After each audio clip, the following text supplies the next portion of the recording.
তো জামাতে ইসলামের যে কৌশল, তাদের যে রাজনৈতিক যে প্রক্রিয়া, বৈজ্ঞানিক তাদের স্টাডি সেল আছে। রাজনীতিতে আবারও ব্যাপক কদর বাড়ল বাংলাদেশ জামাত ইসলামীর। দ্বাদশ জাতীয় সংসদ নির্বাচনের পর দলটির আমির, সেক্রেটারি সহ প্রথম সারির শীর্ষ নেতাদের মুক্তির পর সারা দেশেই 15 বছর আত্মগোপনে থাকা দলটি এখন প্রকাশ্যে কর্মসূচি পালন করছেন। 2 যুগের বেশি সময়ে রাজনৈতিক মিত্র জামাতের সঙ্গে বিএনপির দূরত্ব কমে গেছে। নির্বাচনের পর মান অভিমান বরফ গলেছে।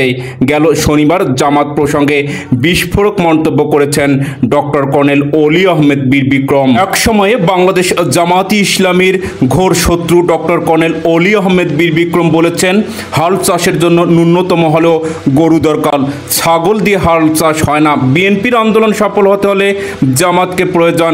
আমি বৈঠকে সেগুলো জানিয়েছি। সম্প্রতি গুলশানে যুগপৎ আন্দোলনে থাকা দলগুলোকে নিয়ে হওয়া বৈঠকে দল ও জোটের শীর্ষ নেতারা জামাতকে সঙ্গে নিয়ে এক মঞ্চের আন্দোলনের ঘোষণার প্রস্তাব দিয়েছেন। বাংলাদেশের রাজনীতিতে চোখ রাখা সংশ্লিষ্টরা বলেছেন, বাংলাদেশের রাজনীতিতে জামাত ইসলামী ফ্যাক্টর হয়ে দাঁড়িয়েছে। এই দলটির বিকল্প শক্তিও মনে করা হচ্ছে। কূটনৈতিক মিশনে আওয়ামী লীগ ও বিএনপির সঙ্গে জামাতের গুরুত্ব দৃশ্যত। জামাতের সঙ্গে ইউরোপীয় ইউনিয়নের প্রকাশ্য বৈঠকের পর অন্যান্য কূটনৈতিকরা সংশ্লিষ্ট দূতাবাসে মিটিং করছে বলে খবর পাওয়া যাচ্ছে। রাজনৈতিক মহল থেকে বলা হচ্ছে, বিএনপির পর জামাতের সাংগঠনিক ভিত্তি অনেকটাই মজবুত। সবাই জামাতের অনুপস্থিতি অনুভব করছে। আন্দোলন সফল করতে হলে জামাতকে লাগবে। গোপনে এবং প্রকাশ্যে অনেকেই বিএনপিতে এমন মত দিয়েছেন। জামাতের নির্ভরযোগ্য নেতারাই এটিও বলেছেন। দলটির সাবেক আমির অধ্যাপক গোলাম আজমের অতীতের তত্ত্বাবধায়ক সরকারের আন্দোলনের রূপরেখা রয়েছে। জাতীয় নির্বাচন পূর্বে রাজপথে নামার ইচ্ছে থাকলেও এক মঞ্চে আন্দোলন না হওয়া, সেটি আরও বাস্তবায়ন সম্ভব হয়নি।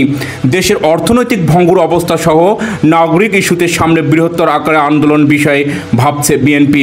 বিএনপির হাইকমান্ডও দলের নেতাদের সঙ্গে যোগাযোগ রাখছেন। সংশ্লিষ্ট সূত্রে জানা গেছে, গত সপ্তাহে যুগপৎ আন্দোলনে থাকা সমমনা দল ও জোটগুলোর সঙ্গে বৈঠক করেছেন বিএনপি, এলডিপি, বড় দলীয় জোট, লেবার পার্টি ও গণ অধিকার পরিষদ সহ কয়েকটি দল আন্দোলনে জামাতকে পাশে রাখার কথা বললেও জামাতের বিষয়ে আগের মতোই বিরোধিতা করেছেন যুগপৎ আন্দোলনের অন্যতম শরিক গণতন্ত্র মঞ্চের নেতারা। বৈঠক সূত্রে ভাষ্য, বৈঠকে গণতন্ত্র মঞ্চের অন্যতম নেতা আসামা আব্দুর রব মাহমুদুর রহমান মান্নার নিকট জামাত প্রসঙ্গে জানতে চায় বিএনপির লিয়াজো কমিটি। গণতন্ত্র মঞ্চের ওই 2 নেতা জামাতের বিষয়ে কোনো মতামত না দিয়ে বিএনপির উপর ছেড়ে দেয়। অন্যদিকে গণতন্ত্র মঞ্চের নেতা সাইফুল হক ও জোনায়েদ সাকি জামাতের বিষয়ে তাদের আগের অবস্থানে অটল রয়েছে। জামাত বিষয়ে তারা আপত্তি জানান, তবে জামাত আগের মতো পৃথকভাবে কর্মসূচি পালন করলে তাদের কোনো আপত্তি থাকবে না বলে মতামত দেন এই 2 নেতা।